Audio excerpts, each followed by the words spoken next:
Did it inspire hope? Did it inspire hope? Or for you, it was much ado about nothing? Saying this here, and no, saying I will take the fire. I'm going to activate the lines and you share with me your thoughts on this. In himself for attack, and I say, "What ye but your mempo be a one TB. Now on the otite in chain. What ye be? Now what ye and also say, give us a call this morning. Let's know what you make of Kenoforata's delivery. And some more kaya, and in your course, I say, you fear there, don't kuma kaya. Debate no be shall say the media debate be shall say gidi. But let me hear from you.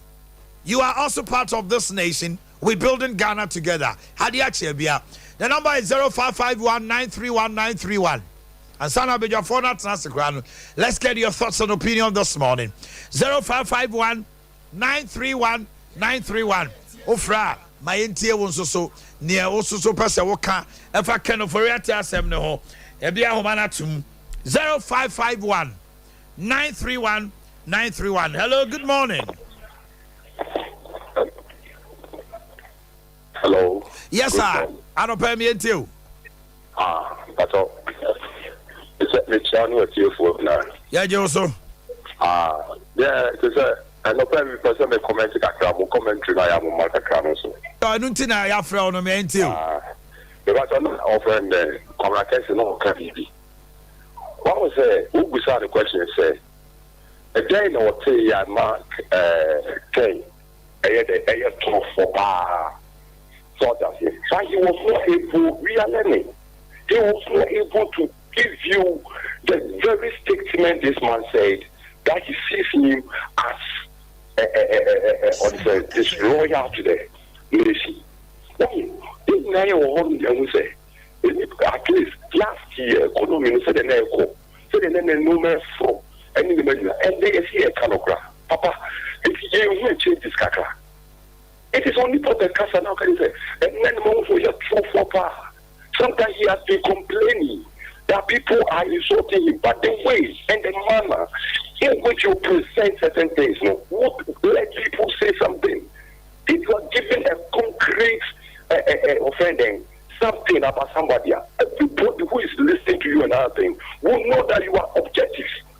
Okay, thank you. Hello, good morning. Good morning, Omai. Pacho Wendy. The Pacho Sam Tuga. Tuga, my intel free. The Pacho me free Friday. Intel Sergeant Sanope. Yo, Omai. Me da sipi so makunya. Me cha a telephone na. Omai, the American say Kinofoliata. In fact, what is that party Ghana? So the Omano, Yenina, Yesipa, Omano. Where is the MPP? No, a drew baby. I saw to me, Yenny, a wab on Timmy. If we say, Yenina, man, Yenny, a booby. So the I didn't call the Yansan Colo. Yes, any watching the Yansa. And I said, India. And to say, you've been with your mouth, and I could never say, I didn't know. Nessa, oh, Yanaka. I was just wondering if the phone watching so a good swap. I said to me, a young man at the pattern. In fact, I'm not smoking one yard. But your sample, Ben or Kaya one yard. Hello? Don't make that blanket statement. Just explain. That is why I'm giving you the opportunity. Hello, good morning. Morning, Pacho Wendy. We have free him too. Oh my. Tell me, Akasa.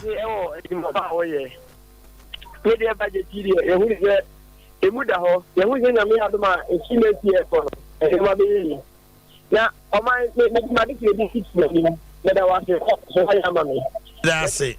Hello, good morning. Morning, Omanhene. Yes, sir. The patron can free Asante Abra. Tiano pay. The patron, yeah, can Oferiata Abia no. Maybe a manager or papa, the same as the economy no. A buff and party, the means no. no koso emoji mama o my Ghana. Okay. Hello, good morning. Morning, okay. Yes, sir. About the weather place in Indonesia.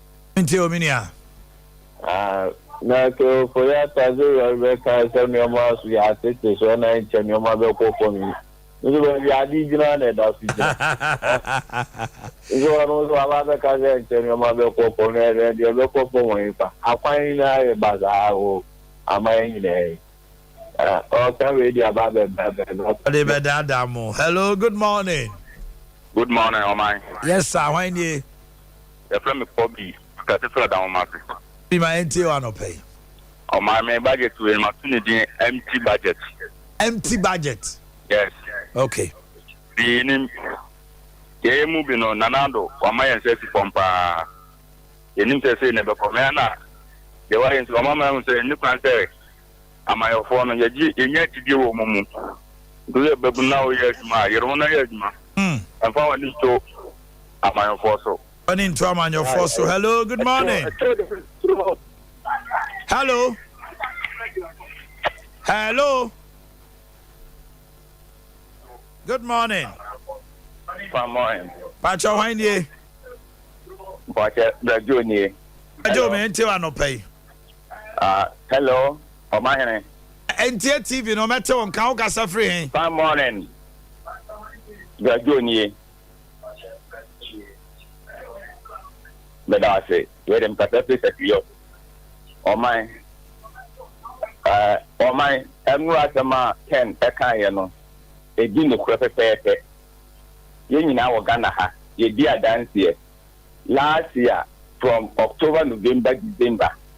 Pressure na wo economy ni so no. Ye nyina mo say enyama egina. Na se ba kwa me kama minority ko aka no. Support nka bi say. Forest ayentwi aye anama yesika no $2 ayi no egina. Ba me tire ne say ade ni gina wo bra ye gold for oil.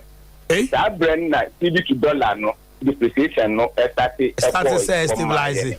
And the temporary no e no kure ye bom fire e be ye na me de American say I'm a when I yapon yen she any me ye say the be ya Ghana yen za yen ko bien. Okay. But abibia ye kwa me na ye ya me asan Atiato. Thank you very much. Thoughtful. Hello. Hello. Yes, sir. Pacho Wanye. Kofi ni kasaful bantuma. Kofi ma minti ano pay. Ye bunu obuku su. Enye buku so na people su na ebu man no eno na fuel ye say ene say. We be catch ye say economy need. Oh above. FM. Team.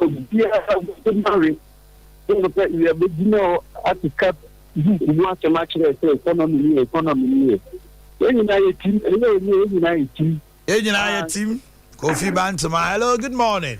Hello, good morning. Pacho Wanye.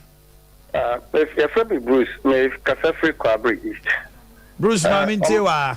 Yeah, on my Kaka Ekpan say, last year, you and Yama is Ghana. Petrol, oil price, rise here almost 24 Ghana cedis. And I mean, I can say, fuel, a clear babe 12 cedis per liter.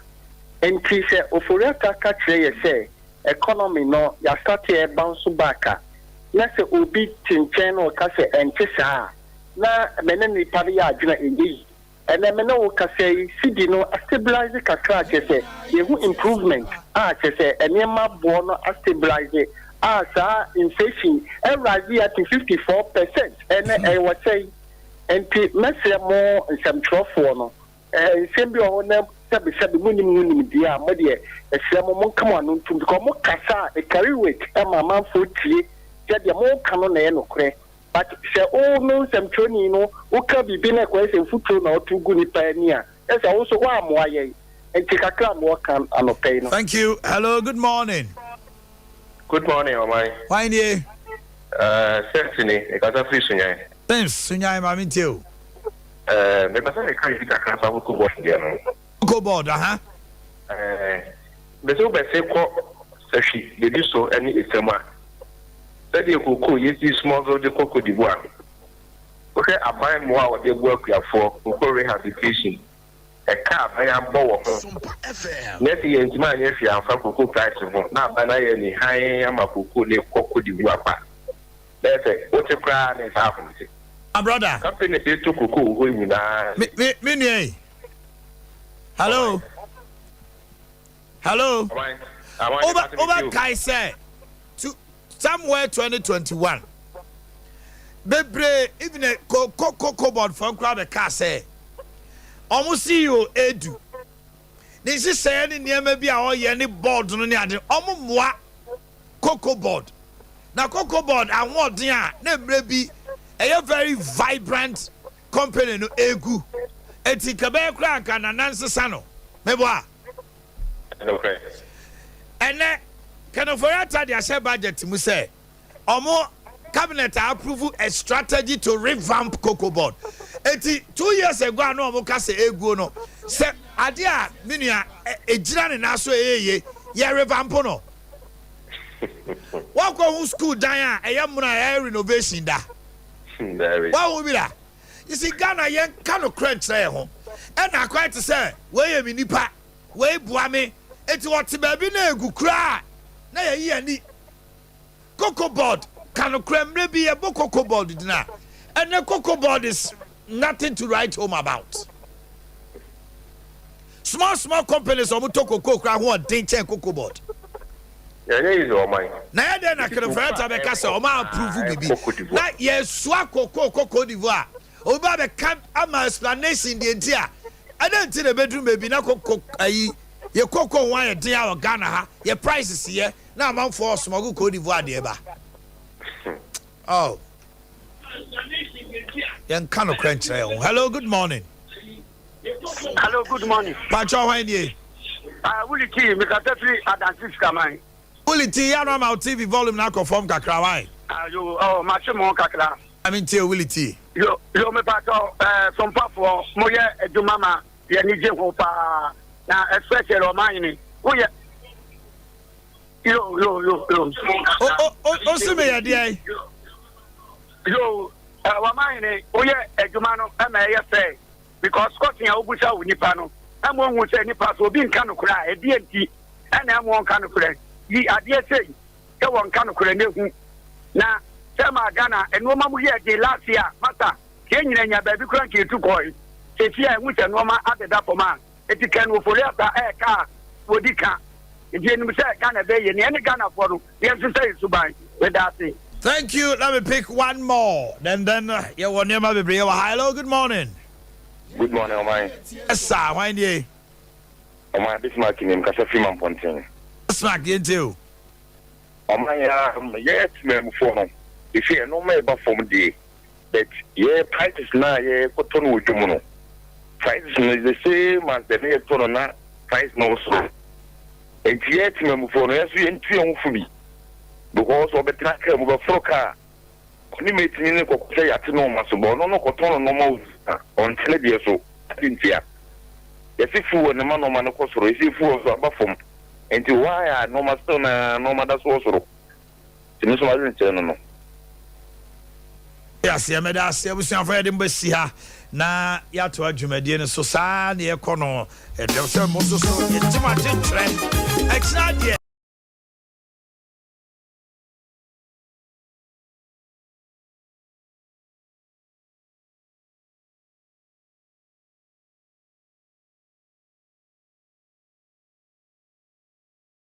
kanio obema wayemre sickle cell de mesraw wo ba no ne ho dodo no asa na ni subri no niema nkoye e wo mu asa ne sote ene so anya attack akina wa yesei ni ade na akwara na so wo chia ka onfa no koma me abe ho abe herbal clinic prostate cancer self fibroid awurade wo de aduro be kan ye mfa sekan kan wo yamu 2 wanya hania ebe nane na mountain kra akwara no wo twa e wo ha na ye na no afa ye fom Pals, cocoa, and the crowd the Tatia case.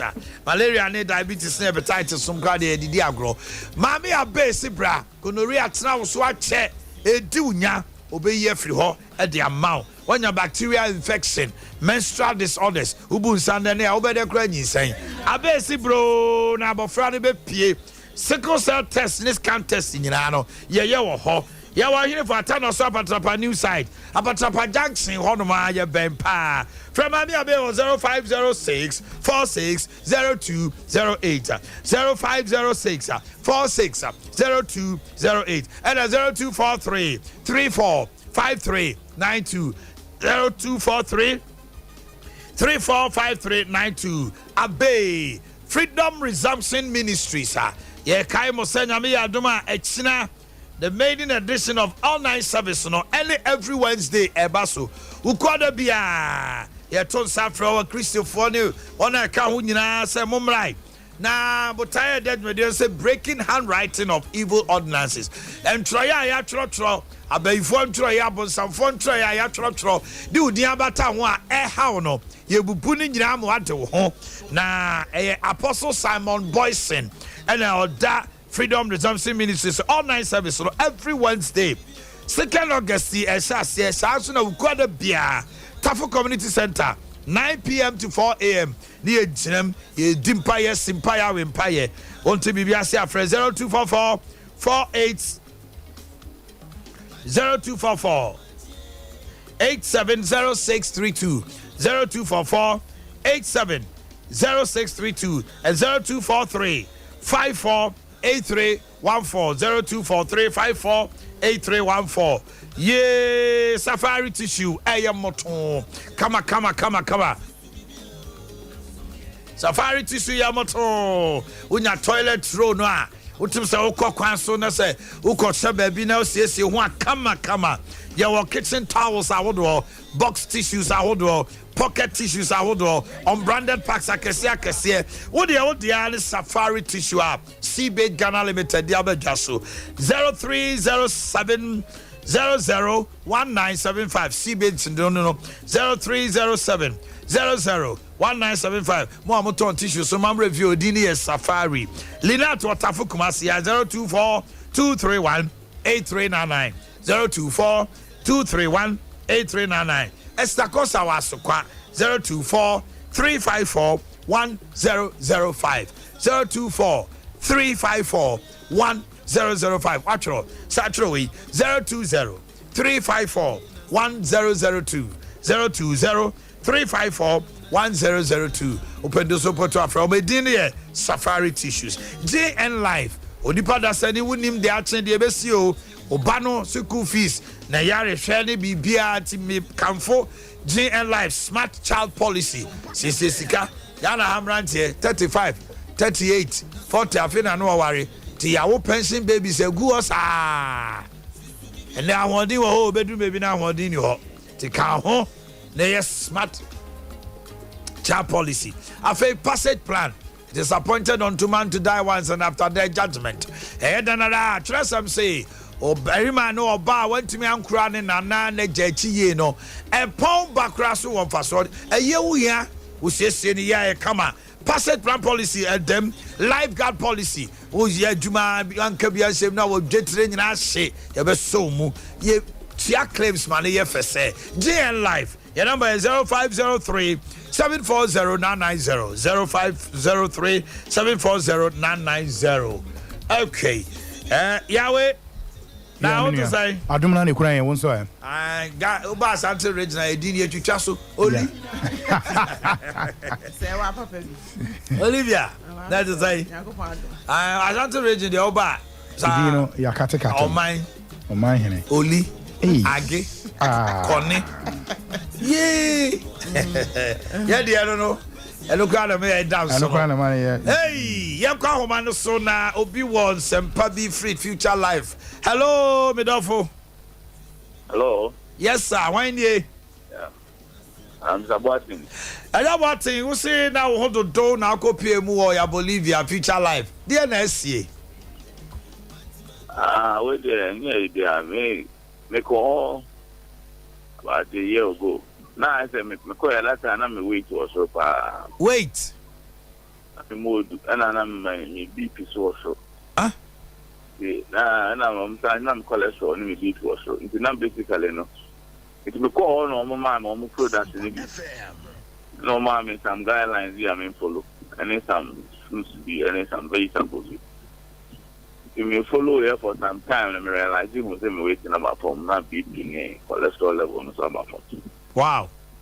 You know, ammonia manager. What I can say is no one is able to follow guidelines. The one here there you won't see the results. But here there are results in the paper. As a future life near Asombre near. You know. Basically, investment as on product in the good. Good. Thank you, Mr. Barton. Okay. Future life near Asombre near. And no. We are Sombre ma Olivia Yaw. No more say. The way, new way, no way. And no. Oli, now what to say? Obi Sandy, I be brave.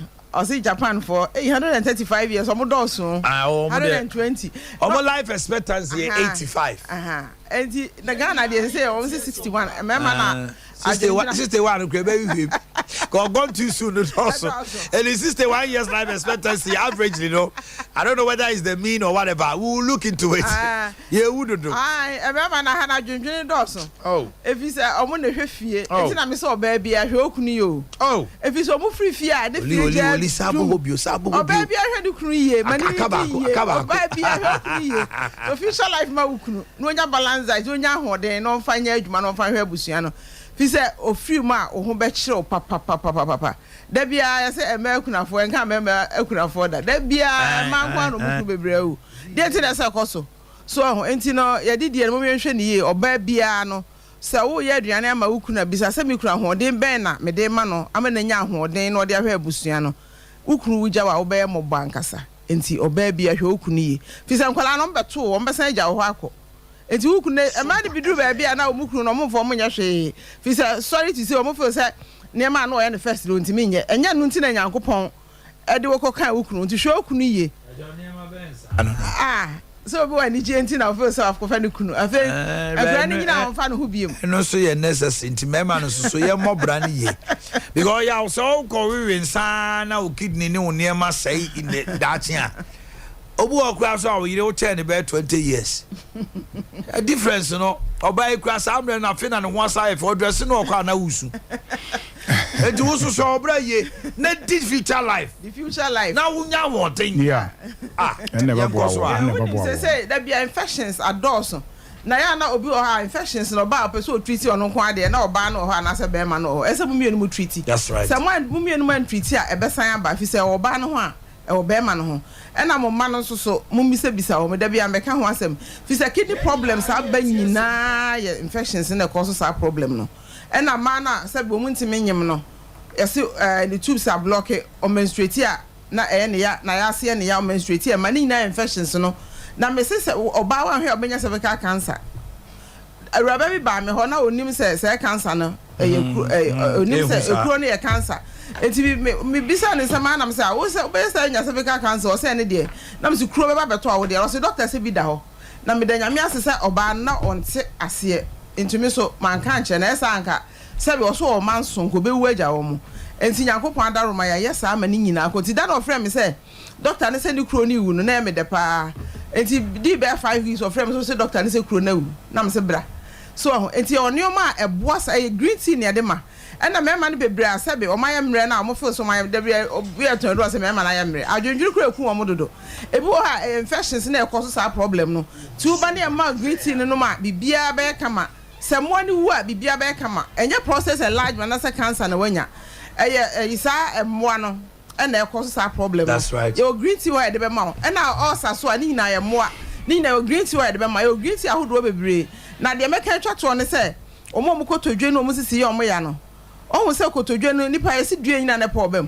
wo nyina na waposo nyina na ewewe so ho yesa na so na kokomu nti na fa wo sire mo to aso sa na so sisi ebiti mi chim wo ve no na ye dendenden ye wo green tea bi o ha wo ba ye be mo wanom na relaxing so enti entina ho ma yare mfa no mum ebi se kotodwe no ade ne free so atwitwe ne mu saa wo benya bon cancer ebi so obetom ebi se wo for so na wo nanti na atwitwe no eti Nyankopon so na boss ade no obi antimi nye eti se ve no mu a wo beka se Nyankopon no ye me se mom ye hwe apom din hu ye ya nka se nipa ye hwe apom din ebi se hospitals ne mmoa che se kuro ye nka se om no ye ti nyamete eti wan kasa wan ho doctor dia me so be wu bra Nyankopon frɛ o eti wo sa situation na bra o be exercise entina fie na nsoma obi bra be exercise if you say yare ya nkasa enti say me see your health is your own responsibility say wan hwa obi ene ho a obehwa ama ti bra so ye de how bia efi wuti su kusu na ase bibia ye obi a me say ulcer ahodo ulcer e cancer e kuro enti say ya obetima fa no fo ase wo san na ko wachi e tretre wo so ko gina no akoto aduro nko hospital mpo ne aka we ya kiro enti momra ya so ye ho ye ho say beboa mo eye enema hahama ene e dia na aduane ti wudi aduane na eboa wo ba e kiro nuane abedi ne wuni na ba to apostles ya ma obi abisa ye de be ma wo na me say bonus am de be ma obi ana ne say edura nwumre bia ye say afrade bi bokoboko ebi friend busumu adwura me wa fi ja say friend busumu adwura ene asante je ne 8 da bia nwumre obi anum bi ansa na wada fi say na me see stroke na doso stroke adoso ankasa ene nkola nyina nya stroke fi so pressure kwosra ubenya na efa wadwene mu diabetes adoso diabetes ya the full person nipa ye etintra wanyare ansa na wanya future or the future life o ma me wo pressure na diabetes a entra nka se no na ku me ma me yare nya japade na wafomafa bra so ye ho so full alignment ye ho se bebo obi biara ye ho se bebo obi biara dia na future life no busasa ye den aduane na wudie natural food supplement ya ye wie dada ntisa won saka wo de no anse wudie ani gisem wo mu se wudie no o men na e pam yare efiri wo ho de e de no ebere wudidie na wo men no e pam yare bebre efiri wo ho na me se wudi a na nwumre wo koda de asese ye ma nom life tonic asese ye ma nom life tonic asese ye ma nom life tonic mesra wo de onam ba bia fa ho ne tobi fa future life aso ye na wo so full line no alignment no ne tobi life tonic me say enya honko na yade doso anadwo untimi nna me say wakuma eye dan enlargement ahodo say ye prostate enlargement heart enlargement bi abetum abodini bia wo hia say wonom life tonic me say ye the 28 plants and aye se ne be ya ho boto nti ne ye de abo man mu ye kamfo amawo aduane no ene niam ni nyina eye natural chemical bi amfrem ndisa won saka wo de enom wo da waduro so a nom waduro na no ne di aduane fafra na me so bohu sadade be twadade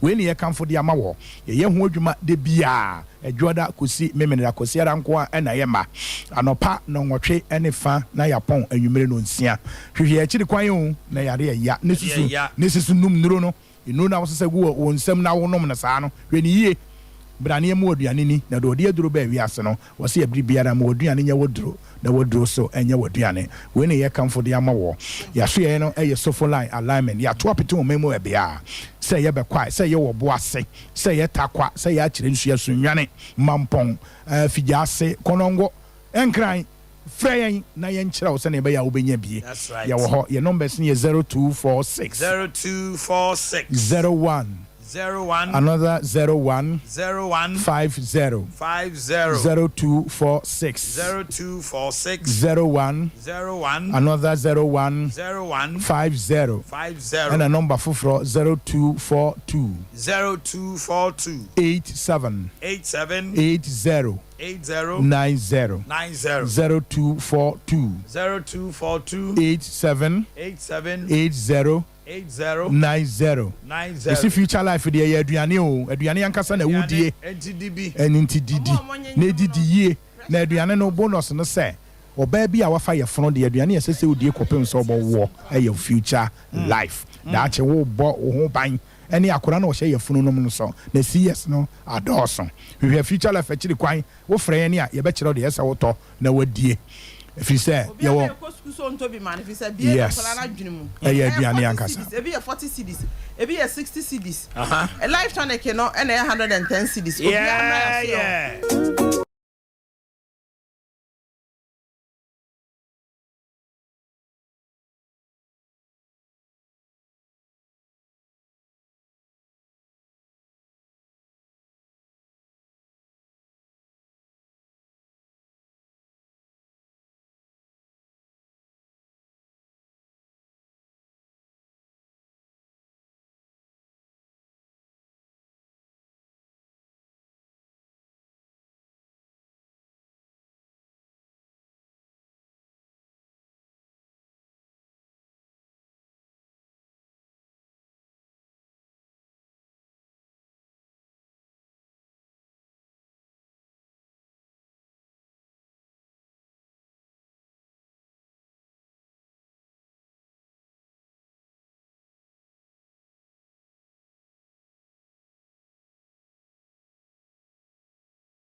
say the district assembly concept.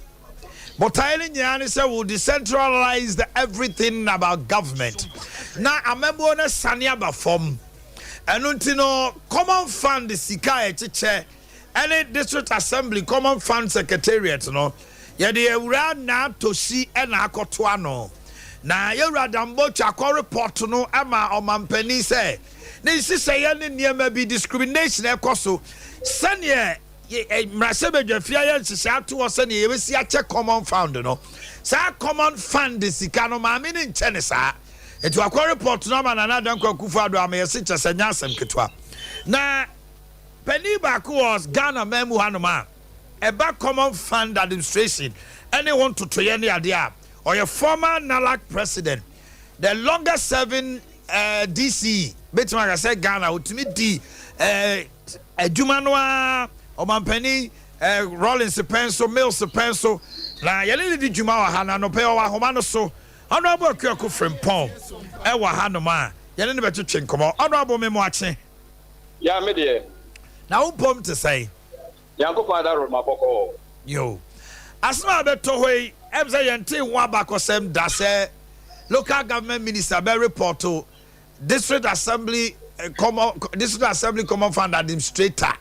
Say, ne niema bi oye discriminate as a oye ehwanimu obu onma sika bi no de akoma obi DC bi ase na damfo no say, ene ebi mu kra che say wasade ye politics say, eya kamia say ba omi ankrofo a mo ye DC sin ade no oboa wo mo asem ye kan say na common fund sika no ye chese no yo mira common fund no who abakosem ni say Omanhene Dada JJ Rollins and na odi call constituent assembly abra ye be constitution no say ye fanshim na ono odi ewie wonam wie mu odi ehyen wie mu hyen enam wie mu no ohunu say nkurasefo ye dey omo bre nti asase ye bo nkurasefo and na oma common fund this assembly common fund ye nhihye na enhya ye no kire say say parliament and na afibia no omo ye nhihye ekwa be fa so aya common fund no ye be dey ye be che. That's right. Nti say they call parliament na say ye nhihye no a na fei common fund administrator say san nhihye no aya parliament aye no omo be so mbe di super pepe na no kwasem nie de akwakoba ne say omo ye san nhihye no a omo frɛ bibi say special projects omo sa frɛ bibi say national project and ye sa wo reserve say say common fund no uja kakra bi so ho a ya administrator no etimi enya kwan bi de boa enipa bi ana wotimi de ye bibi a ya wo pe nye se de wo pe but wotimi de boa ya district no me ade say Boakye de nania abre wo ho no ene se de di kan no kwan kra ya wo fa so a ya wo chiche say bi a ya she parliament a she embra kwan fa so ya ye chiche ni Boakye si sa nhihye no krampo no maame no onye dey oniso say bia wo hwe say bia nhihye na aye no assembly we say so onya we metropolitan assembly we say so onya we this is assembly we say so onya we municipal assembly we say so onya we sa nhihye no maame no onye dey oniso afedi e to so bio eye special projects national projects no many ade aye keka ho no wo ye hwehwemu ne ope no ene wo yi sika de ma no ekoye ne nkuntuduma eti de ono Boakye pɛ so ɔkyerɛ ne sɛ wohwɛ mu a asɛ maame na gye biribi biara bɔ so deɛ di kan ne hyehyɛ no koraa yɛ parliament ayɛ no ɛnyɛ deɛ ɛyɛ odi soɔ afei deɛ ɛtɔ so mmienu no ɛne sɛ reserve fund na yɛ a ɛsɛ sɛ nkɔkyɛ mu obiara nya nea ɛfata no ɛno so ɔnyɛ ne saa ɔyɛ hwehwɛmu ɛne wɔyɛ na saa deɛ wɔ sɛ ɛsira dɛ wɔnkɔtwere because baabi a atwa mu NDC abae meka NDC 1 brɛ so na nyɛ saa koraa na ɛteɛ nti said the SDI no de ade ye happy e ba say ya e wo sunsuansoma assemblies no ne say e wo sunsuansoma assemblies no ne say ye di kan no omo bi dada fan say bi kra municipal assembly bi metropolitan assembly bi onya oni ahukyire mu enso san say e bia maame no ene MP bi aya wo ho ana minister bi aya wo ho e wo twaka bi sonkunti no no the sika no ko na assembly say aka mo we so bibia ya mu hia bia mo tanka so ahu na je say emwa emampuntuo emma mantemo ene this is attempts sa na tie enti enya de a ya ebo akra honorable me bisawe emma this is assemblies ni na afa de to sumbienu you see rebi atwamu nanka sa sika we say special projects no me na bibia ya ni bibia sa ene national projects ni bibia sa reserve fund nko na ne ho minim pra ya sa special projects ni national projects ibai sa de we ya omodi abai minua e defeat purpose kura ya e ba this is assembly common fund no grand for establish here yes sika no mo fam na for me mfanye mpuma na so sa national projects any special projects e be sika nyina kasoro ho ama ma me no aya oti ho no wo de be ye de ho pe enya de sika no be ba this to ho am ye de yam mpuma bia eti na say okwa this assemblies na no kwasem ni o mo bre MPP ankoso because most of them no omo depend on this assembly common fund and na omo de ayo mpunjuma even current expenditure because the current expenditure e be full to any say be omo repair omo vehicles any import some staff bi a omo employ omo common fund no na bo omo mtimi ti omo ka enso ni nyina so na e ma na omo any assembly ni me honorable common fund kwan e fa so chesika no yemrasebejafo na atrase no ma hye na obi busu a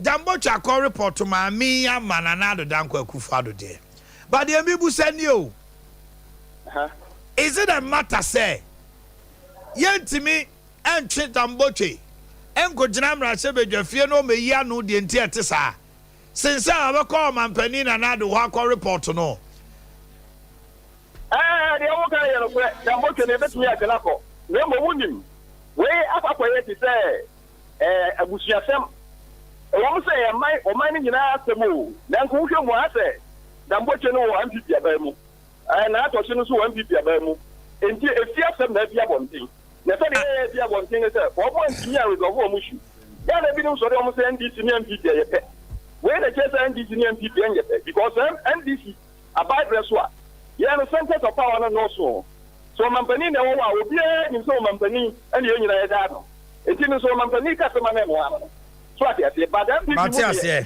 obia ne baby o tina obia so obia de no any oti each one say they stand under their ears and think what they please baby I was shadow one what give them nothing sense so no ye obe I say you didn't me no but then this ya ba mu de ntisa we am mistake ya be ma ho akere enti we say am fa say ye wo kana bravo this not of parliament na ya ka so ma me say ye ko so mu. Honorable, the entity cried unconfirmed report is saying, say, now to share resign. The entity, no. The entity no pay and say, why resign? Ye say, no crowd, no crowd, but no crowd, I mean him say, and the another don't go Kufado na man resign. Yes, or be unity. Because Damboche, yes, in any abripa. But the entity is say, and say, it's unconfirmed yet, but we are hearing, say, now Toshi has resigned. Whether it's true or not, because we are told from Jubilee House, Grapevine said the president is not happy after getting the facts of the matter. Say 1 million Ghana CDB, 1 million Ibino the Akoma, we Ebimukrasi or the Yeba me abidden. And no na akofa bufo na bapa. It's in the entity and say we resign, but we are yet to cross check and authenticate that.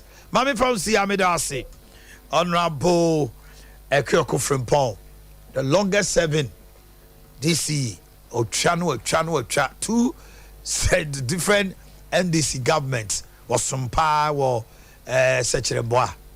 Yes, I had the pa or Boakye Yaw. Akwaba. Akunta yeja. Anope die me hoye na so e. Me hoye pa. Na kota me de masem ne say me bana me ho kra yira open to be ka bi yira na me tie na pa agwam alo palu te koma e di no akota me busa say kenofriata yes economy no o say recover o say enyane o say responded to treatment. It is turning around. Yes, but akunta turning around is it reflecting in our pocket? Nope.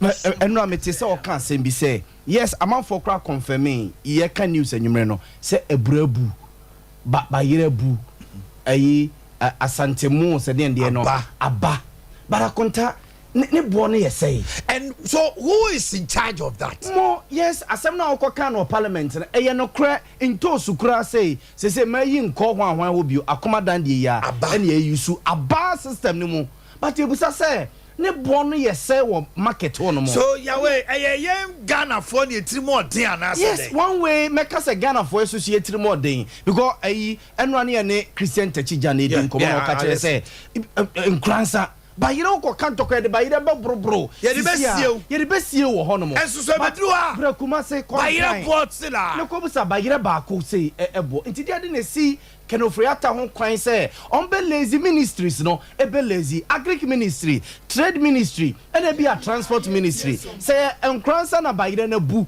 ɛna gu hɔ no mo a akotade ade na si ho kwan sɛ agric minister na no so wɔ ye bi ɔkɔse sɛ bayire ko gu nkran no wɔkɔ akotɔni ɛde ade na si ho kwan ɛbɛ fɔ so ma na mo matetete nneɛma no so wentos yɛsi abu a ɛmegu hɔ no mo ɛpɔpɔ but still kobusa ne bo odwom hɔ bucket rubber back. Yes asantemu ya osi abu ya amasese ɛno makra na esuso di ni ade no ne bo yetimi to ana enti di ade na si ho kwan sɛ government so be start sɛ bia me kwa akɔfa kra de aba ɛde yɛde cars ne kwa akɔtwe ɛde abegu ye kuma se ne nkran hɔ aburo ɛno a woka ho asɛm yes yebusa yɛse ade ne abu aba ba ne boy yɛsɛ yentimi ntɔ eti saa nneɛma wɔ nyinaa no a wokɔ kaeɛ no yes yɛsɛ ɛyɛ saa nɛteɛ ba yɛ bottom yɛ ntimi ne yɛkɔyɛ anaase yɛ ba yɛakonta na economy no a yɛsɛ recover no na akota na ɛkɔsɛe so hu na recover na ɛkɔsɛe so hu timi deɛ masɛm nyinaa ɛyɛ sɛ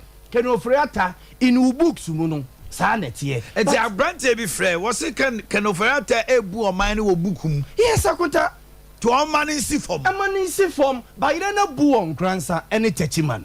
But yet kumase, yet in crying, yet a takrade. You won is a bono. Yes, so not do on yet. Yes, so not do on yet. Because techiman and grandson for over to the by the it was a move bahase. Yes, associate me a benefit near to be as of any ball. So, Akotana now to Shinoms who are resign away. Matisias, no resign on Cotenfi. Hey, na adwuma wo dindindi wa or resign. Na Tebio, sound a bachelor say a hand is pushing her. Say truly wa resigner because Damboche is a heavyweight too. Akutania, for Damboche to go to that extent say or do be Konanado anim. Now our facts ni basis is true. Nanado Osaki. Akuta no cross so wom say Arenato Shia resign based on Dambocha semba ku pedia and yemo kinofriata abaso. Nipa 99 boni dia. Nipa 99 ebo papa dia. Parliament. Kikiri. Akwanda so ti wo. Sorry ko. Akuta. Arena to si nipa ba ko pe. Sorry ko. And no resign. No beri dia. Na febo akuta. Ya ba. Arena to si. Ma pon we so ni me base. Ba be kwaje na o. Hey. Na akuta ma. Ya me se ma pon. Ni 99 bi ba no so dia ne e ko ba yira o. Ko ba yira Africana. Mami ma Arabo Fusedi Akwa Arabo ne pop to say. Yes adumo Omanhene. Oh God. Na the abo America wamwa. Ya yo papa. Na bi o say e na kire o ma mudi ade ne o ma mbe ye adwuma. No but Fusedi don go. Ye din komo. Omanhene Yaw do. Utie aya kenoforiata. Yes. Enra. And some no cano abeye mixed feelings. Some are saying say one need no cre ebi muso say there be. There e wo ho no de obeka and no cre mom but it doesn't make a lot of sense and a lot of you say what they to there ya bo American ho a. The situation on the ground is quite different from what was written in the books. Mamintil, my drink say, any minority mo cry so they are more fans. Oh, not she day. Since you are, yes, and you're crest or resign. Yeah, to chance and you're cre. I guess a month for both no more for so. Ghana to see a ball ton, would dear grown you one one. We did cover some. Yeah, to see, and that's why I said it's unconfirmed. You know, we are told that it's not the issue, but we're still waiting to hear more from Jubilee House. Mamintil. on the common fund, because why a former DC painter unimu. Yeah, Omanhene Yaw with you. I remember a day you made a comment here. Yeah, said the way the computerization and I'm bro from your friend say. A quite much common fund. Yeah, the allocation. The allocation of common fund. Yeah. MPP Abino Asano Krama at the Ohawaba district assemblies. I remember those words. And today, and then we will back come the memo because Saudi no that special project, special vehicle. No, it starts from the start. I say, I'm a DC bread papa. So monka. What can't say you it? Yeah, okay, say Arena to Shikruya, Google Ghana, Google say I was the first person back in 2017, 2018. I'm a threatening second court. That was when she started implementing, say, Yemfa 20% being koye napku, Yemfa being koye planting for food. I'm saying, what do you mean? Me mean tina drobonso. Ebia napko trainees amenya or drobonso nyina no, omundru 200. Now be team me common fund on 20% their local government chairman, chairperson of the parliamentary committee, select committee, I don't want to fee. We produce a friend and say he's not resigned, but the committee in parliament are meeting Damboche and Atoshi probably this morning to discuss the issues. Now resign. Yes, yeah, Fred Damboche or no, the local government committee parliament. I mean to you. Right from the beginning, Abaiba take a position Anna. They decided say mess it up with the common fund. Changes and mess up. They messed it up because so productivity it starts from the base. Okay. That was the concept of local government local governance Okay. And under John Mahamano, na common fund allocation, ye revenue nyina wa Ghana 7.5% and then ye allocated to the common fund. It is 100 million. Let's just say yimu at least 750. Oh, near the bread common fund administrator said J 750, 7.5% of that 100 million J. Now for Chema 200 and I think now is 254. Yeah. District and municipal. Yes. And metropolitan. Or just as Sikana based on ubia allocate into district bia benya ebia your friend say 100 million all districts across board ubia benya 100 million municipal bi benya 150 across board metros mu benya say that is it. Mostly it's based on your IGS performance and some other indicators. Okay. Aban will take a position in 2017 and almost there be John Muhammad na no ye na ehwehwe animu nti no mo no 7.5 no mate so e dey about 5% nti o ma hye 2.5% na gu na emom omo de 1 which mean that to na 7.5 no kwa enso yen cause a near district bia na war IGF. That is the point. A lot of districts are we are DC. I want to make and come market sell. You see, until people, the market is not even existing. Until Minya, you see Drobonso market. Now IGF such a front place you generate in a month. Name drew 5,000 CDs. What? You won't believe it. Makoy ye ubi bese bade juma was such a front place one I'm here you. Tumu ye market ni we at least. Yeah market ni na start say a page kakra. Eno kra no. Abroswa ye 20,000 a month. Yes. Yenya IGF pa 20,000. This DC ye the money weekend do. That is the point. Oh my goodness. You see, so share district business central front place. Now ka say yen 7.5 no kra what's at so about 5%. Not 5 no what's at be for special project. Maybe I want to me dey court no. A year so or the 1 million per constituency beba every year, you know, $1 million no will cater for the 2.5% now. And it never came. Jessica no, only God knows. I feel also we or see okay, she say no 5% no cry eba no. For 20% echo napku. How? And no nanka na to she or tenan cry no wate. Owia was a jimu was it 15% for planting for food and job. No, aside the another best 20% or so. Nkiyaji and also for school feeding. And I'm saying here. And no kwada madam obwa. Ntika nyame adom ye nya lawyers anko mo boa me mame de na kokko se da bi untimi ma mete me misika emfa nko ye kumawu anase sexual central yi da bi sexual farm plains allocation of the common fund is for sexual farm plains and every district has its unique, that is it, its unique features. Se me ka se planting for food kwan amefa so aka me menya aduane ama wo sexual farm plains is different from the ebia kumase for baye nya no wa twema ana obi nya no wo kwabre nti metimi sika at source say o kwa chama Ghana fo nyina menti ase na MPs ni so mu mebo era Nilante Vanderpoel mabaso local government committee say masa asema branch ne kan nyansa wom ye nte wase eno mo ne twen ya na ya already was a letter no. And as I'm speaking to you, they've gone back door implementing that thing. And no normal done na special projects. Whoa. What am I say? Special project. Yes. 100 million. Ebedru assembly na ka. No, I think there was so. Na ka 40 million. Yes. Ultimate fanya shame what? That is the problem now. And the DCs are struggling. But they can't talk.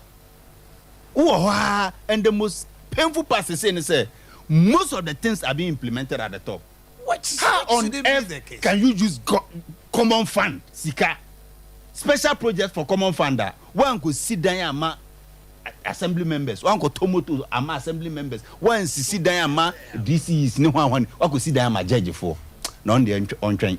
Anti special projects. Ebi no dey judge for that. No judge for that. Ya fa mo ben. Our original coordinator answer hono. Musika. Yesika ni bia. I saw Mbebu atama mo. No, atemben.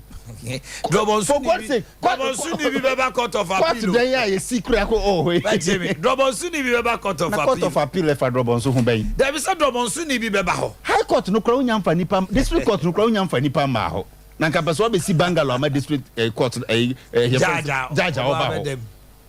Ntinka wo de nka fa si district courts krama all districts with bungalows for the judges. So those special projects can't be no more yes are we. That is what is happening now.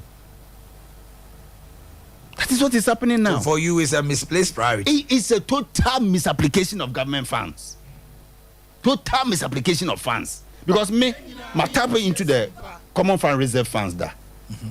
That was when all my local government staffs, majority of them were commuting from Kumawu to Drobonso daily basis. Security wise, new. One, time constraints for work in Sunem. So I made a special appeal to the common fund administrator. I said, no, baby, my staffs are struggling. Even teachers one,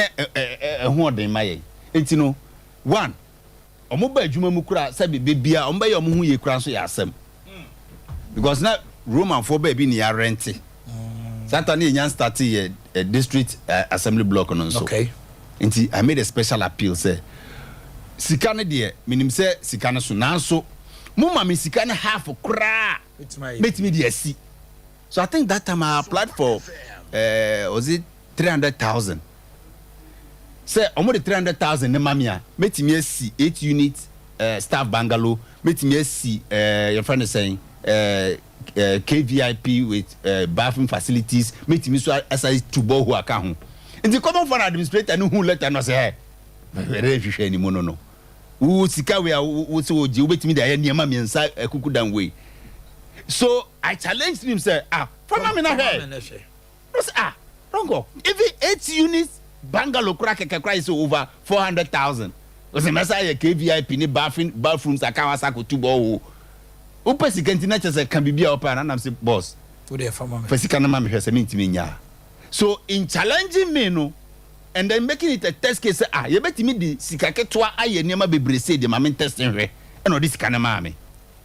And we built it. And then and then staff need it. Uko Drobonso na uko baby district assembly block no wo say staff quarters no ho bathroom ni toilet no ho ye tubo ho aye mounted tank crowd so. Oh, that's good.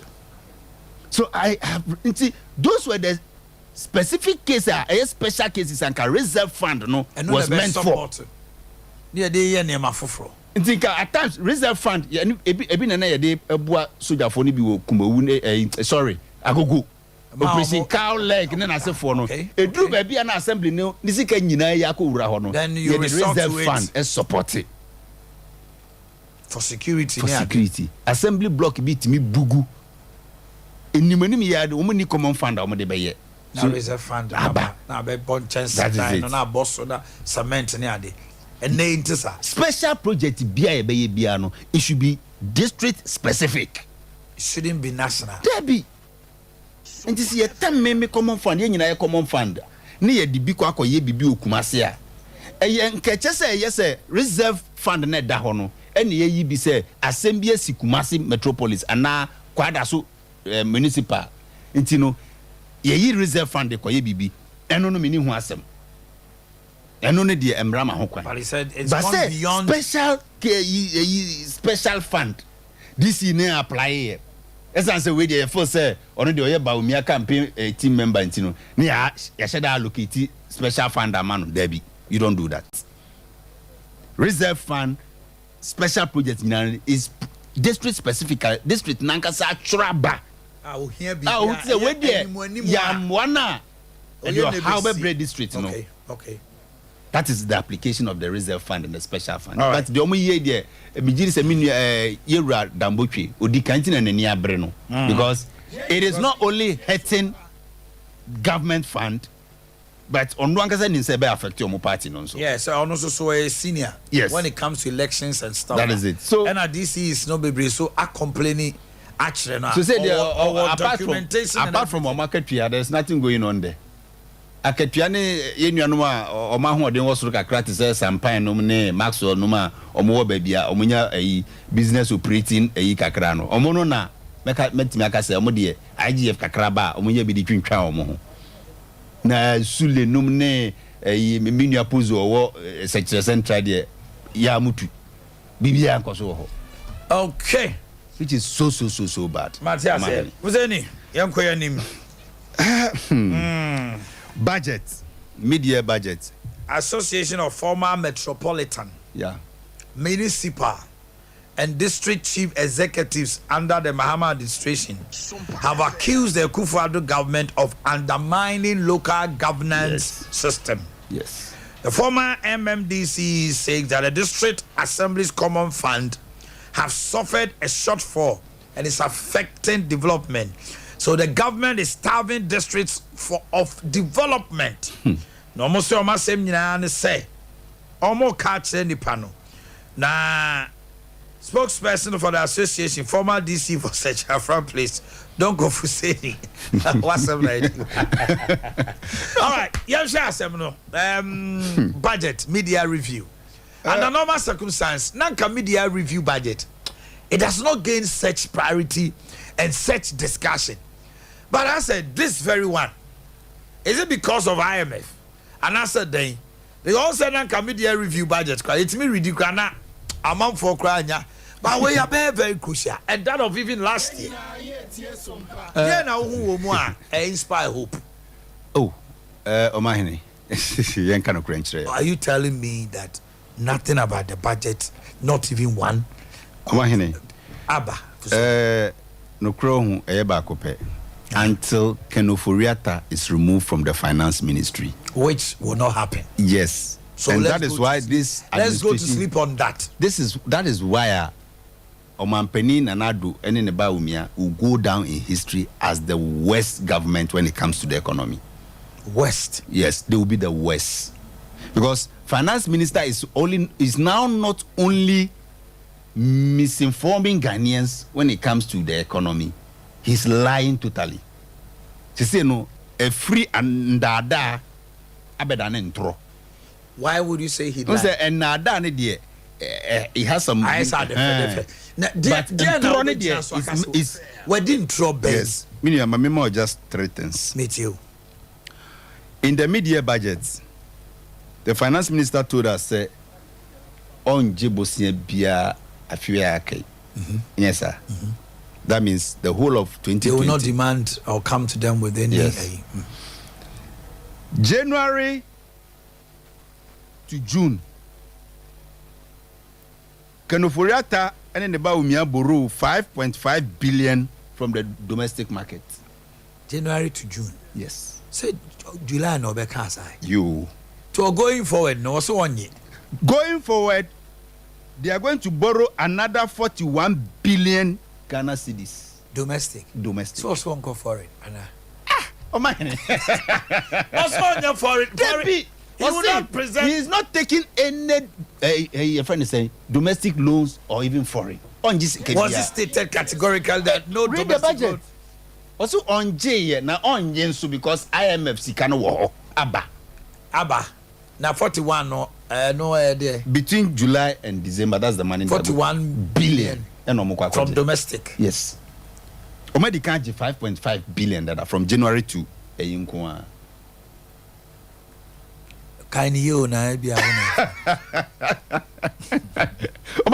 You see the situation we find ourselves in.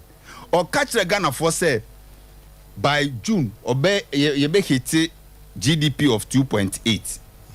And now by our reverse about 1.5. Sunday wakana kure. No kure ben. Debbie. One also Niema in the budget projection. Debbie. Niema was say yeah. Hey, IMF reback. This is what we are going to get. You sometimes project things. Yes. So by no beka say ya hit it 2.5. We have realized our target. Then he's lying. Debut. He said that by virtue of the fact of a Nemo Degu it is expected say by June we will hit 2.5. Or by I say about 1.5. Who's that in Tron day? And Tron say, catch the say share near many ye. IMF Sikaneba pay will grow at this rate. Now one grow. The policy will grow. One grow no. What about the figure a grow no? 1, 2. What's the 1 point? This is even going to be end of year. End of year. GDP no. Yes. Target. I feel the target. Yes. So he's been truthful. Inflation can now say about up to 18%. You see, aside jump 31%. Okay. You see, Omanhene. And no be na Libya boy guy catch that one now on tenase no. Kanoforiata onko kanashi jom. Onko malata jom. Unse omo pre-abani de na ba umiane na malata jom. Say onko malata jom bi. Omasa for market. Omasa for market. Onko kejetia. Onko ayi. Oti ase Kanoforiata ni fie ho no. E market day asesewa. De ben na ye kwala nom ne yakra mo ne nasefo. Nti owura ho no ko hu ade na. Eno no de ye ni figures. Kanoforiata, the president of Ghana, and Bawumia, the chairman of the economic management team, have lost touch of realities in Ghana. What am I saying? In the Adam Pana tomato steamy boo, none boy heading. A ban saying, and a bayre, etimi boo, a money boy heading. It's only under this government because just they've turned the economy, normal economic theory, no, a buy when quite me turning upside down. Because basic economy, and say, when there is so much supply, your friend is, there's less demands. Yes. So supply and the demand, so prices go down. That is it. Simple economy. And me, my men not take a jet and him say, I didn't be bua quickly now, no, I the bonus because I didn't boo. But we can afford that and then another one pencil dear. Near money bua, none of one costro. And another very dangerous idea me yam shimmy sepan say Omanhene. Bank of Ghana are writing of 60 billion cedis. Busia bank post to debt 2022 omu boka Bank of Ghana and a mature say what say waboka 60.41 billion. Yo okay so say if you hear na me be catch say Abaya kwa koma Bank of Ghana printing 44 billion Ghana cedis amount. Yeah. The only says you can hear yenim up till now. Only support to budget. So and they biko PPA be them no. Okay. Says you can be ne biko PPA nkrofo them no. Afa ade ya Bank of Ghana say 60 billion no what e be you writing off. Just say 44 billion na bank ko yanka just so osade ko. E me ye di bi bread district assembly common fund no. Asa sikana she nti omo chiche bi kogu omo da mu omo di bi kogu omo polytank mu omo di bi kogu abrochire di bi esisi fie di bi tuto fie o ni nyina ase say bi so hye wo polytank mu Omanhene. And another scandalous year me hu yen say Bank of Ghana etimi year vehicle maintenance as at last year according to the Auditor General's report 131 million Ghana cedis ye the service cars maintenance bullion vans don't say expensive they this Omanhene. Many bria some me can check the price of even brand new cars and kasa sika no betimi ato never check maintenance almost omo dia ye Omanhene, we are not just suffering with an incompetent and untruthful finance minister, we are dealing with a very reckless Bank of Ghana governor for the first time in the history of Ghana who is just a puppet of the finance minister. Inti baby a finance minister bet you ring a string na kobia eno na adisen here and that is what we are having a Koliko Bank of Ghana governor na say yenya inti kanu forata da no soro no ye ne otwe ahoma na papa yi di so and that is why we are nka adena even 2016 to Mahama anje one city making a mincemeat of this man. Oh minia Addison is not just anybody. He's just a puppet. Oh, you remote control. Me say, Anaka, how on earth? So Mahama was even scared to go to Bank of Ghana in 2016. Some Kokoji one CD. Usurokra. He couldn't do it. He dares not do it. Even during an election time. But 2012, they did it. They paid back. 10 billion. They paid back. 2016, one man hokra. Everyone was struggling. Would you wait to make 44 billion? You're trim. First, bra. O say, Miana me a kafodidi. Miana me beje chegu. Ampa na papa ye chegu. Tina say. Enti banks in Kitina. Bank of Ghana trouble bad debt. Yes. I say you tika na nim. Yes. So nim say buying into me ntiaso. So what do you give him in the first place? No, but say obi no be ma obosia officer untimi ntu de mema. And that is why I'm telling you. The anticipation was the government will pay back. Who say Addison is just Koliko. Really? You can afford that Koliko, not Bank of Ghana. Or the Obeka Sonya no way. Even without a board, can afford that instructing someone for Sikama Magdan, one farmer.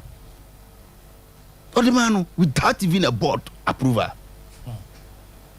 So the recklessness is not just at the finance ministry. Now it has transcended into the Bank of Ghana. And that is why Ghana is struggling. Nti pension esika na da ho a kanu furata nya kasa fasika ni eto ha no atam bam na akoto ho ti say ye foreign reserve and send entimi my import cover of even 1 month too. He say ye ni number say 2-3 weeks import cover ye do 1 month import cover cross say nti say Ukraine ne covid na motaka ho asam na say ni hon bibi say kim yo the editor Petro Abakra yini but I say SL Mills senior SL say next time now pian antama mama why you and shasi entempa anti say ni wa bow yemo oh sir mama chow na me chow so sa no pede ai wanya kasate said the TVS YZ no o kasase obi challenge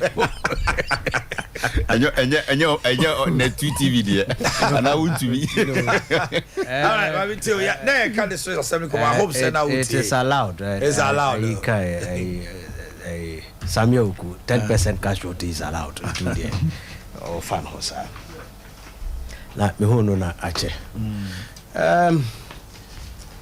oh my yes my brother me ba na metie mo district assembly common fund ne ho sensem no say onim yes say o tamfo sua wasa na achia ne pa na bibia nso ne ho no ma akokoba be ya ebe ya kroma feda na se opese wo hu se ade bi so ewo mfaso a so ho sa no mo na nipa ne tuo no hwe sunsun aso na yehwe say mre no ko me ntumi me kasa bebrebe nanso se ya mpasa say district assembly common fund no who bi in you try ya yɛde kɔsi judges dana ɔman yɛte metros municipal and district ɔman ɛyɛ nɛ ɛwɔ ɔman ɔman ɛyɛ ɛyɛ den a ananu yi a maame sesa formula no kakra sɛ wɔyere nkurɔfoɔ nsa wɔtumi nya sika de sii saa dan no ana enti dadaada no nka na yɛtumi si saa dan no sɛ yɛanyɛ biribi a ɛbɛyɛ dan ka yɛtumi asi saa dan no ɛna fusani dɔnkɔ ɔno a wɔka sɛ wiɛ wɔ sɛ abu no ho fɔ ɔho sɛ duru mmerɛ bi a you decided to go out of your normal way. You were able to use an unconventional means to build a facility a boa wa wonkrofo, right? So say obeye chinchina etwan conservative say ya na ye no ye nsesa na sa say ya na ye no yaw eso sunsun aso no ene say na say ya se wotwam wo atasma so ahemfi a court dan a esi ho yeah entini enim say yetumi esi court so the point is that sensunso aso na efiri sa action ni mu no eso ba mfaso e de ama omana omani sika enti wa sabi o gise sabi ebia o ye baifo ba de e na se wutwam e wo RCC a na hu sa facility ni si ho na wo beka se wo buafu enti saa de wo si hoi Akufo-Addo wadamuda Akufo-Addo wadamuda David regional minister wadamuda David chairman wuntumi MPP chairman wadamuda Justin Kodua nem nye o man dia na o kan saa dia what else you and there shouldn't be anything called misapplication of funds. You are accountant. No unim because you know very well say ono na term is say a misapplication of funds. Yeah, that's what he's saying. Financial management no it is being guided by Public Financial Management Act 921 2016. That's right. And Public Financial Management Regulation 2378 2019. Ewo mra se ugina so ne se utumi ko sachira saa kwan na ye de ato hodada no na wo sachira mu na se mra hye badwam agitumu a enya misapplication bi o okay enti ye see saa dan no local government chairperson kwan na be kasa which is parliament approved good enti ye see saa dan ni wie ye no ye hyase from 2019 a ye de ba no what to say auditor general akoye audit reporter what cite sa project in say a misapplication of funds. Nope. So then what is your problem? Okay, let us situate the argument in context. Not to say ye pesi etu futugu homafo eni ana ye ba ya dia betu agu ni eko. No. Okay, for me kesi ayetu hui empre dodo san na minu mienu yen ka say ye nyina ye djutum say metropolis bi ni municipality bi it is Obuase, Kumase, Accra, Tema, Takoradi, Cape Coast. Me no metna hanka say ye benya anka abanya common fund or dema omo. Emperor Rosa ni enkai. That's right. Enkai. So kosi ankosi. Koda kokotel so awose ye ho so mbisuro. Enti yanyande. So for me de me feel say aban bi kura betumi arrank fancy an aspect of musica no na what the aye projector ebeboa omanfo na I am for it anano ye kohwe district assembly common fund I think I said episode 2009 was 2010 okwabrane eno kura na em say sa mining sika free mining royalties here the common assembly see okwabrane kwaji sika no obekaya ufri ayi wukọ anwan kwanta wukọ Obuase a o ba bia na police phone gina no o de kokosi welcome to Sompa say sikan bia o samran so na hod motutu aka akwa ama ne de akwa kosi ark welcome to Obuase. So for me we say no, let us look at the substance of the actions rather than the form it took.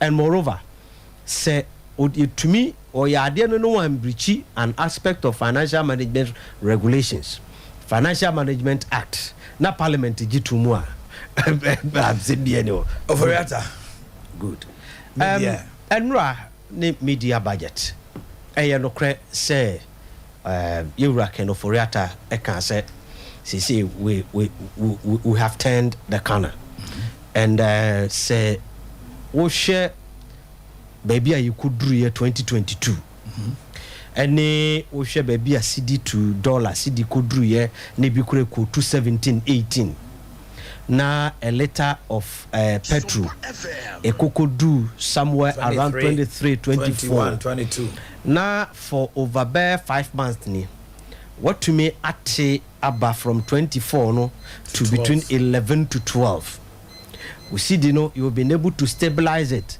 as from 17 to 11. It means that baby a wuko jina yana na ucha wani a wuhu obiya no ebia ba bosumi numa bosumi nsiani what to me ajina mu ama wa no say no I tell you every Ghanaian will bear with you say we have gained some level of stability relative to what happened in 2022 that's any panel or on cars and bonibia. So finance minister enemy or chira say minu ahuye here you come from 2020 2021 2022 and of fire. Let me tell you, if you have not turned your corner many don't kufuse ni kema metra hanum because 2020 you were not inviting us to studios,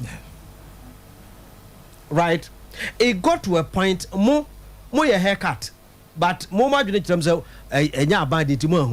your haircut was such that it got to a point omo advert omo no muntu me I had to forgo it mo de chewo mo ntwa bi dia ngu afei bi dia kura de ba na mo je discount yes and say infonini a omampani photo samfa na sanane ebeka aye no o metwa mfoni te se de akufo ado sebi wado koko ana wado aburufu e wo Jubilee House o the aggregate of Sompa, the aggregate of all the businesses in the doom and normal omakom and a buy ba beka kire yen say na omukuduru apart from a buy cocoa any gold kakra I say is here abon homo dey and the first oil there good and the first na you to me ko international market ekoje dollar kakra e de begu your reserves in mono dollars na ba ban ho nyina ne frankrakra ho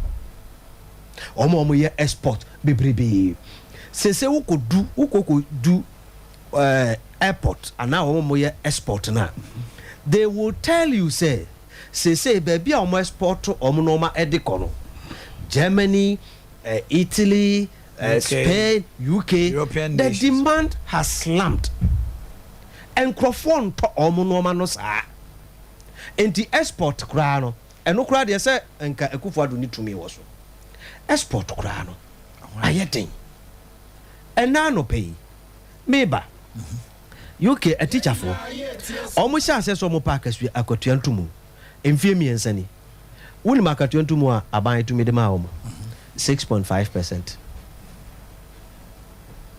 6.5. You see Ghana so say mom 30%. Now we share from 2017 to even 2022 apart from sa cola na buy 15% 50% for some months right now aggregately now buy no apaja akatuam relative to 2016 akatuano to 47%. And I say also 30%. Good. And it is on record under Fourth Republic. Abai biara on 1 year and to my fucket 30%. I think 20 grad out. Even at the time where you say you right? That is the time where abai and say omo mutima muno. No be so because most of them depend on private businesses. If private businesses are struggling, let me cushion them. It is true. Say Abino has not been able. Say the pen say bibi te say allowance say the teacher training nursing trainees said the nkesi eko da bia. But in our difficulties yen can say yen tumi entua ana yetwam why you tumi di mienu ana miensa bi ba ana no mete say nurses no e born na ado aba so o miensa bi abom aba through this challenges ani yekum 2014 2015 and our mampani mama be catch say ono oyodwamfunu o say wa hu ayi bebrebe strikes bebrebe it is ono what develop dead goat syndrome so what kind of amra won crofo se omo ho ekire omo no wo se me my odwamfunu what the arrogance of Nana Addo Dankwa Akufo-Addo ne MPP time adwuma ye fosu no what say or say or dead goat da what be that time wa enkrofo esu say employment amamunu ye omunya employment no that was the time wa na yewura Rashid Pepu ka kira mrante ne maba wa say youth minister monko sisa abo emegu kwan ho muntwasere emegu kwan ho na monkoton eno so eye adwuma.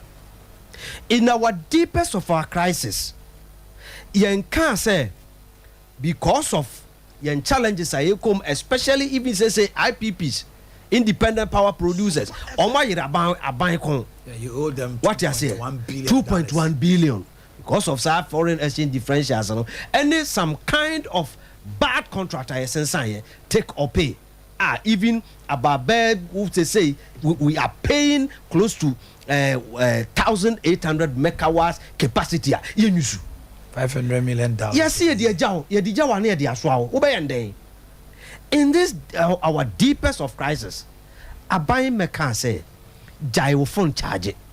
Et said, the woman Pendada Mama be catching and say, what's you doom so hodia and you Jai will phone a charge it. Your whole today, I will say, Abai way, I say economy no. Wo by what they said generators ya bontin ye to and comparatively eura minim say ode a had ye sompa de e no krefi compare ahohihia businesses ekomu from 2012 to 2016 as far as energy sector is concerned. Now compare from 2017 to say even ye encourage yes say Ghana apro atete no kra no san kane dundum no yewura wo hu bi da bia meka hwe oman leadership it is not about the absence of crisis. No, leadership your ability to resolve the crisis that you face. And when it comes to MPP and NDC, MPP, we have shown that we stand tall. I am not saying, say, to me, I resolve problems because every day, as the days goes by, it comes with new challenges. Even one prepared. What is the government doing about the cost of food? Good. Because now, I can say the average Ghanaian is spending almost about 40% of his income on food. Why? A difficulty. The government must lead the discussions. And I am not happy. Say, yeah, Oma, we see mu. Yeah, you to me, a boy, a chrono. A dianeboa, a cosro bebrebe, no, a complete chrono, and your boy. And ye BBR, one. Yes, say, government, dear, what you create the enabling environment for businesses to thrive. Okay. Anano, na ye say, fang obo, ewo Ghana ha. Akwa kudru 1 gallon kudru 1 million. Into driver no say watu. Ma me no okofa bayire efri akoma dan ba no. O say watum because driver no ato ne bom. Nyansa wom eye nokre. Ye da sorry ye. Petrol na ye di gina so say na ye 1 million ti atotum no. Petrol na ba be dru 50. O say there be still no ma bi ho. Spare pass. Eye de no ma ba ya. Or say spare pass. Oh, now spare pass. Any gas oil. You see, when you are running a business, right, we have a recurrent expenditure, variable expenditures. Every dependent on the volumes you are producing, and run it in tandem with it. driver ni bia nya da bia na auto enya da bia na auto spare parts ba petrol uton da bia and this petrol eko soro na se wo gina so de ato wo hyenti ade mu a it is justifiable but a platform na se one would afedia wo de kwa akoshe so but so your government has allowed it because the transport minister and no me say sits there and Ghanaians are being bullied on stage trotro stations. The transport minister is quiet. Anano I try sadie no. Ghana for authority say omo mpesa adie no. Dabena Ghana for time. We used to have an executive controlled system rolling style. I'm not talking about control. Ghana Road Transport Committee GRTC for. So almost says ashense die no entumu no a omo trase ni omo ka. So why is it that now Sadia ma we aba be sin there every Ghanaian are complaining why sa aduane asema wo de bae enye driver no nko a enye aduane o I am talking about the fares that escalated and now no omatimi ama na gina abeye norm say Ghana for ntiase hwe and they are no say let anything happen and let petrol rise again. The drivers will start demanding an increment. Enuti me catch say eno eye complete chrono. Na emum e was say abanu ne di sankita hodie no. And abanu tuma de they say esiama say only see me no I have a little problem on that. Because the problem is that and then was say carry obi cross. We carry obi burden. As a government creating an enabling environment, you know, you've done it. You've created it. And this almost players now, almost stakeholders, you know, and the ultimate objective. So be creating that enabling environment, you know. Say Obama or citizens, you know. Yes. And you've done your part. So right now, says Sikano akwa share driver in a car owner bottom. Omo mienu kura no duru taxis tua kura na ya asem ena ma me no so a wono so koto sa bayere no e wo sa kentampo no ono so boyapo ono so e boyapo ti wa wo ye papa no no se me wofa ye papa no wonim ahwenya e wo mu no e wo so na wo ye frim amembo no enya GDP nkwa o hwe me frame of Kofi Kapito the basic there are certain basic things about to me to relieve him because now drivers any owners they are cashing in now. Yeah. Ama yen bre. She na baby 1 cedi 50 pesos. Asa na edru 4 cedis. Petrol ba they are still charging 4 cedis. Now catch them say Oman no what turning around that.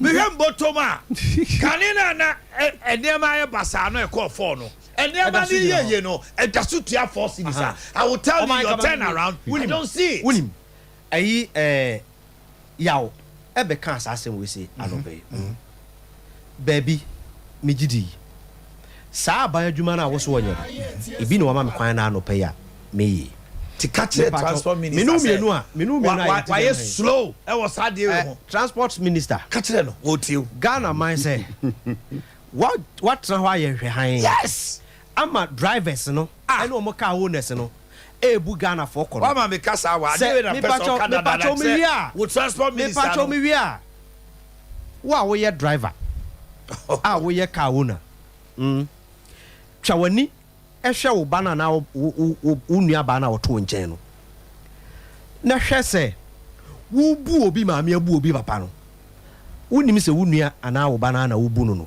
emotional blackmail.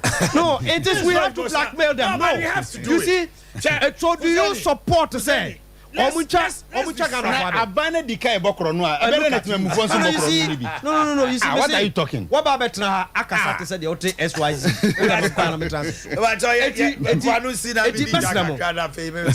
Ghana for nyina said the ne Omanhene me no waje atum say say aban create enabling environment no. Wa create ne de. He is not creating. Yem fan say it's not creating. Transport minister enyem koduru ba bia ye peso oye koduru nanso memi no mienu ye catch drivers no maka wo na say Omo Bogana for Chrono Dodo. You are home, my members. See, I buy an exclusive boutique. Yeah, Quacoto and Tally Power. Mr. Watimi, oh, yeah, brand here. I was so one the DNA who see Dimu. You was said to be a hot my and Fanko Jabasi.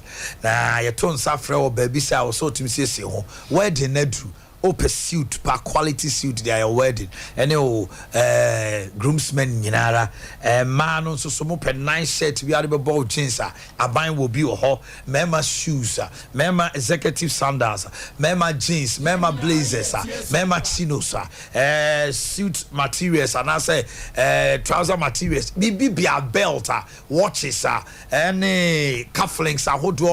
Bibi biara ye de siesie ho edimu ye quality and affordable no aban nko ho nko hye atade na o hye obi no bi so hye bi o yimti ye quality ye wo Santasi roundabout Fidelity Bank Santasi branch wa ye ben ho sanso na ye ne Palace Mall di hwani mu your number is 0208116654 aban Kwame Amanfo I am for the only one tidy anymore. Why wait too much? Come in too much. Sir. Oh, you senior dress in the upper. Abai. Natalia to so shout him say. What you say about Tadi? Oh, come be a no beer show. No more bell. Now toy. I buy an exclusive. Oh, so far. Something para bring me a guy. No, I buy an is that on your guy? I see that you watch 02081166654. 02081166654. Vous avez call. And they just me foul. Vous avez foul. Miso. So when you miso drinker, you want mixed fruit and you want mango. Now when you 5G, so amount energy. I'm talking about 5G and I just say make a drink. I want to team say yes. One drink papa. Now you two pretty gun and you not da. And we are wedding engagement outdoor in funeral BBPM maybe was here. Your number is 0246 270221. 0246270221 and a 0558 1063 48 0558 1063 48. Now go for the IC region. Kwakwachire Company Limited wajiaguo mo ko for the ATM nyina fe de miserable 5G so abamunyi GB. The number is 0243 329 414. Kwakwachire is 0243 329 414. Na search enterprise asafo abinchi yene VIP di hwanimu PNC Anomanyi taxi station Charity Hospital Junction di hwanimu Mama Esther Outcome Royal Ventures Udi unya do Boakye Baptist University also here Outcome Royal Ventures Afebi Kind Supermarket Abawa Post Office and a manager Daniel 21st Clinic na bibia dedin otu asike rabange ko akobobo sia ne bobo sia papa make come for ma say otu asike current account fixed deposit susu account afe mo frank twanso sie musika da chinti ope ayie bosia ye beboa ope adwuma bosia ye beboa group loans makam ho abomu pa ye hia guarantor ye hia collateral wodi an say ope say obi di sika free amono ne ba Western Union Switch odi go card so na de twawo awasa wasere mu a Ghana Pay MTN Momo ni nyina da odi anu osi asika ni o me producer so ya to petrol 50 pesos right pa Ozi never sote ya to 50 pesos okay tifoti asika 0504 842957 0504 842957. Your headquarters aye Kofiase 3A Herbal Center ye the 3A co capsules aba ema koko count ho na na woche unko adwuma na afi otu hwiem na fan na ebo ho papa mesrewa ebe hyiase enka baba so to the akwadwuma ema constipation ayam tim so ma afei sisi ade ni nyina be free ho 3A co capsules the co capsule the cocoa master ubenya bi o colinac Danny Herbal Misty Apidan Fred 0546 Upeni Dosopua 107107 0546 107107 Canada Digital Satellite, the home of quality appliances. Ukopiewa Ope TV 17-inch above corner you get to be out there. The Opec 65-inch and they call a satellite smartness I curve. Canada laptops are i3, i5, i7, the side touch screen. Your popcorn machine, gas, electric. Your sewing machine, your industrial sewing machine. Your washing machine, I'll bet me a dear Sufi, a man crofo. I bet see a money man waju sika. Yes, our fufu pounding machine, I'll bet me dear Sufi, I am at Tonwaju sika. And at the wild super fufunti. Uko na wa ya mwade na wadi na uko baby. Ni nyina bi wo ho. Eba Kennedy Digital Satellite there. Enkan Weja Old Barrier Kukrobite Junction. Traffic light na sepe 0244 385136 0244 385136. Ube PM Kumasi a Family Plaza building ye ben Boss FM. Saso na Patasi Adom House. Ye wo first floor honoma Pure FM dining room Kennedy Junction. Number no ye 0244 385128 0244 385128. Dimpa Natural Health. Stomach or salad stop. We yeme to 2. Obu ana wani subriu. O ha ya say wo da say e dan no dan ni hu say. COVID buy no. Ye nyina ye nya bi. COVID. Me da ho sa na dan ni twa no say. Ah bi ya. Bo so bi ya. Na say dan ni butu. Afa me de manko. Ai. Me de pepper ne hwentia ne akakaduro ne ayi no. Masa me so da ha na say o da ha no aso da ya say car foul so. Covid de ye nyina say ya me na to ya dio. Hey. Ne je is yo. Do ha na be staff ba ko sa kezo Africa bra. I mean think can be and I always see you. And deep natural health. Also, a beboa ye free honomo. O da wona wo honma wo didi ane jejina obo ase ya oya kan call Dr. Dimpa ho e wo de chem so second floor Willas Towers mensia kwan no so wa no 0245 118434 Mr. me the number amount nso call 0244 0245 118434 and 0246 744 7744 0246 744 744 Leicester Ghana Limited. Yeah, the Yas washing powder. Wo de Yas see Adea ho o mre no achimo wo de go nsuo ma opege mu apru mu ana wona wo sen no ye toothpaste herbal whitening toothpaste you wo sin asenka yi wanum ti won ten kan bia wo tibidi so ye sanitary parts no de ma no ye wo extra long wings ye wo purple extra long ye wo minty ni nyina da e man kan bia ma wo timi siesie ho panty liners a oba dwonso we etimi so kama engugo ho na ye yo baby wipes ankwala no e ma mo na rice na baby diapers in there. Akwala bia mame bono Yas baby diaper. Number no 0501 390337 0501 390337 and 0501 390338. Can we nako Kumasi Kejetia Otum Foster to nature. I relax baby foods. Baby dear manamia I relax. Join Company Limited the Diabe Jasu. So when you are relax ma ba or da or sorry and hold and cheno awia and cheno anante. You will rice with milk, rice with banana, milk for 4 months plus babies, wheat semolina honey, qualane per se, 7 cereals with fruits, rice with vegetables, 7 cereals with milk, nutrients, vitamins, ashemu say dewa. Your bottle food, kolebu on my bottle food nkwa.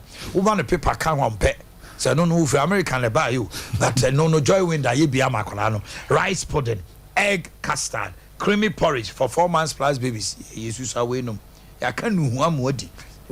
Down the house, you know. And also question our body 0244 717082 0244 717082. Dr. Muzu, the herbal gynecologist. Bema with the form say team. Adea Akye Abia phone. He ma men kan sem kiro. E ma na aba no say aduane na edi ma o mo kwala bremo o matin kan wo suru ye. Chugya now the koye ye e be kasa o ma adwuma o nam ha no mo he wanim. Wait 2 minutes, man. To say this three. Ukobo ni anu wa jam. No wa show him. Why we? Hey! You say the answer there. He was so bia. Once we go no bibia we asa. Be 1 month now. We bet we na pressure straight. No back on pass was where we. Prostate disorders would you say money adi nyina no.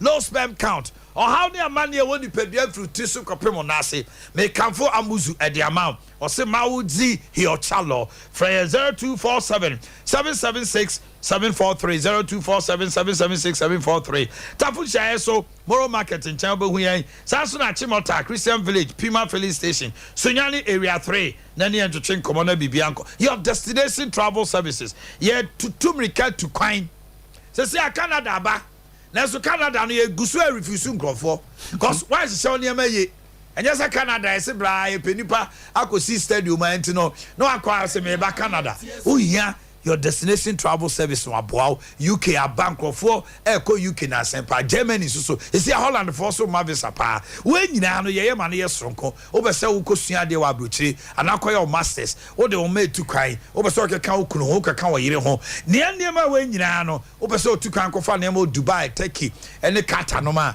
your destination travel ye wa sokori mampon ye ni rural bank ne ben your number is 0257 2980 84 0257 298084 na bibia edadin kama ede mount Grace Gift I kokoji ayarisha papa may come for Grace Gift amount ye wo Oshim School Dancing barekese sanso na nkran ni wa chimota petroleum banglo na ukwa tete akwantemponi adena ye dudu be count se o see pru wa e be pru Grace Gift to ye maybe this time around so stroke diabetes pressure typhoid, malaria, ulcer, penis enlargement, infertility.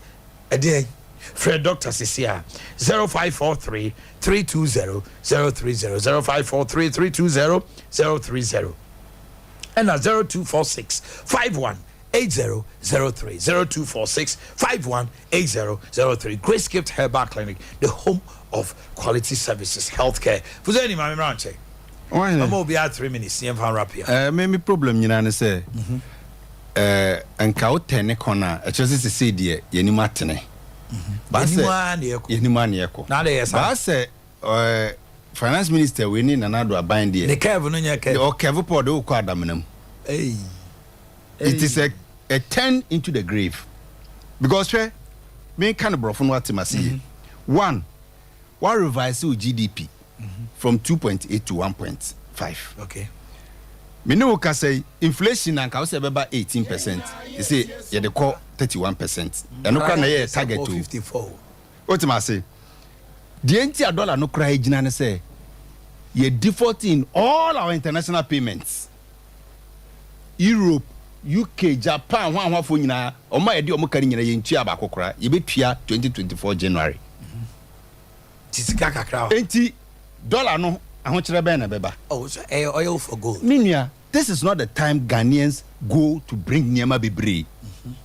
Import no kura car for no by this time a car for the import ba bebre no kura see because of tema ni takura de nyama we raise on taxes no taxes ninti no omutimi kra nyama dodo. Go and check the importation. Apart from rice ne oil ne sugar daily nyama na say eba more. Cars ni nyama akese anke ma heavy revenues emba cut short and that's only ho me say go man penny na nado ne kind of ata ne ba umia 10 ne de o de ye ko ditch mu because in January 2024 we are going to pay all this debts so $dollar now. So the dollar is rising again. Petro now say swatin as see ya ka chiro say ya to so no so hu Omanhene and then me know kasakra lending rate kra na nanka a friend is saying you feel like Kabama na ba from kakra see lending rates are kosoro. Treasury bills net at 14%. They say a quote 23-25%. So which corner have we turned? Which corner have we turned? Mami Mraunche. Well, Winim, Omanhene. Me de bia me kase. Se ope aban bia obetumi agena di pa NPP aban. And same way by nyina no yemfa ba kokrara NCA. Now let me tell you. You said that you become a very big businessman. Say ukunya accountant and now finance manager or all manage your finances now own to me and longer will payment now on shorten receivables so accountant on a fire in the sense say about financial management practices and operations if there is a chance to default or suspend payment, you do that. When the country say, Papa, it is part of financial management. And when you say, the stability now, it is because of we are not importing. Omanhene, it's a lie. Omawe, are we not importing oil? Yeah. Are we not importing rice? Yes. Are we not importing petroleum products? So who told you that we are not importing? Okay. All the time, from March to April, May, a whole Nayana multinational. The bottom line. Does it inspire hope? A whole me time and yeah, a whole Nayana multinationals no. Omo esha send omo dividends edeko. They did it this year. But at the end of the day, because of the prudent measurement based on say year longer yen payments, near shorter receivables. So it's part of financial management. Unless you don't know. Does it inspire hope? It inspires hope, sir. At the end of the day, and we hear you call money in an okra. Yeah, to me, at 10 normal around that we are enjoying stability a day call yenim. I know everybody can testify. Thank you very much. Media minimum say all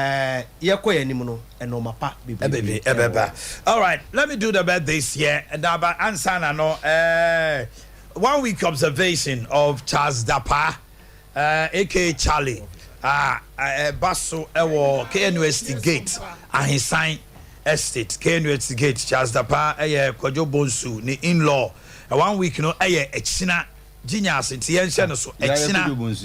Debbie. Never Kwajo Bonsu. It's a basso exina. Exina is 2nd August. And then 1st August. Bosume no asase. Na exina KNUST Gate Ahinsan Estate. A honor Jumedi no. Na otwe da no ebaso. Ni di Charles Dapa Charlie. Onyamfia diusia. And near the Costa Johnson, I saw her anymore obi nkanchiro. It's a china Charlie Dapa and in 1 week in Ebaso. Tony Sachs asked me at the birthdays about open home appliance, quality and affordable ones there. What they are any Tony Sack Electronics. Me come for amount a doom of firstly matter this is Sania Triangle, they didn't do any more per sounds so and a sunyane. Cocoa board runabout, any OA terminal, no do any more. And crime so sphincters, your depo kese ho. Now open home appliance, a linear property, all appliances. Don't forget the name. Mami Sentimobile property. Omne soya snemi a day birthday si brewo. Nana me ame ba Akye Abia asaribedi akon of Kesmin Media. Onam for ni wade nyina na ye mautrim kwan. Akye Abia asaribedi akon. Happy birthday. The whole ya fe. Oh, this boy. I'm so proud of him. Emmanuel Apelmafo. Hey. Morning show host of Sechemai 94.7 FM Fijase. Apel, happy birthday to you. Nanama Bonsu and Eyawaoda from Prince Kodia Dako, incoming assemblyman. I was in crew electoral area. Rich love Amadei Hagan from the entire Hagan family to you. Bevelin Buedu of Heritage Baptist Academy from your father Bo Nana of Max TV. And then my sister Blessing Ejewa of Nkranza from your brother Systematic of Sompa. And then Gifty Jita Baby and Nessa at Gosu Government Hospital from Evans Kofi. One more Awoda NA. Sam Radio. I told you when it comes to sports, it all rests with the man. The gentle giant. The tall in order. Abu Diaby. 5G. 5G. 5G. 5G.